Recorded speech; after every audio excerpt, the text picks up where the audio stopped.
አንደኛ የኔ አንደኛ ሙዚቃ ምርጫ ሴሊንግ የተሰኘው የሮድ ስቱዋርት ዘፈን ነው።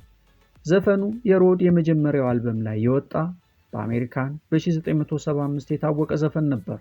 ደራሲው ጌቪል ሱዘርላንድ እንዳለው ብዙ ሰዎች ይህ ዘፈን አንድ ወጣት ወንድ ለእጮኛው አትላንቲክ ውቅያኖስን በማቋረጥ ከእርሷ ጋር ለመሆን እንደሚያስብ የሚናገር ይመስለዋል። በእርግጥ ዘፈኑ ከፍቅር ግንኙነትም ሆነ ከመርከብ ጋር ምንም ግንኙነት የለውም። የሰው ልጅ አስደሳች የህይወት መንፈሳዊ ጉዞ ለነጻነትና ከፈጣሪ ጋር ላለው ምልአት የተደረሰ ነው ብሏል።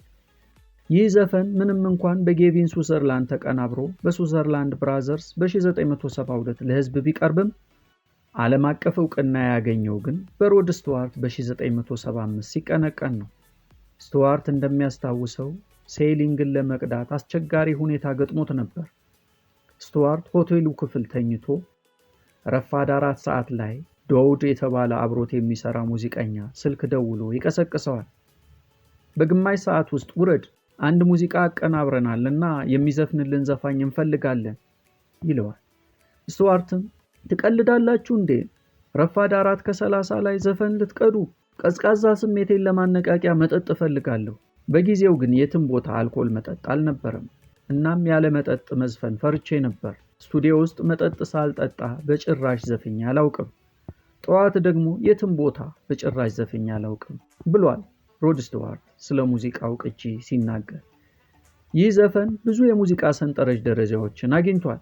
ዘፈኑ ለተለያየ ዓላማ በተለያዩ አርቲስቶች ተቀንቅኗል። ዜማው ደግሞ በተለያዩ ግጥሞች ተደርጎ ለብዙ እግር ኳስ ደጋፊዎች መዝሙር ሆኗል። ለሚልዎል ደጋፊዎች፣ ለጀርመን ሄርታ በርሊን ደጋፊዎች፣ ለሌሎችም። በቅድሚያ ይሄ ዘፈን ለእኔ የማታ ጸሎቴና የእንቅልፍ ኪኒኔ ነበር። ከሮክ ሙዚቃ ዘፋኙ ሮድ ስቱዋርት ጋር ያስተዋወቀኝ ሽመልስ የሚባል የፈረንሳይ ለጋሲዮን ልጅ ነው። ሽሜ ባለበት ሰላምና ጤና እመኝልሃለሁ። ከሮድ ስቱዋርትና ብራያን አደምስ ጋር ያስተዋወቀኝ ሽሜ ነው። እድሜ ልኬን አመሰግናለሁ ሽሜ። አቤት ትዝታ። መቀሌ ዩኒቨርሲቲ ሳለ ሩቅ ጊዜ መቀሌ ጽቡቅቲ ሽኳር የኔ የመጀመሪያ ምርጫ፣ የኔ አንደኛ ምርጫ ሴሊንግ ሮድ ስቱዋርት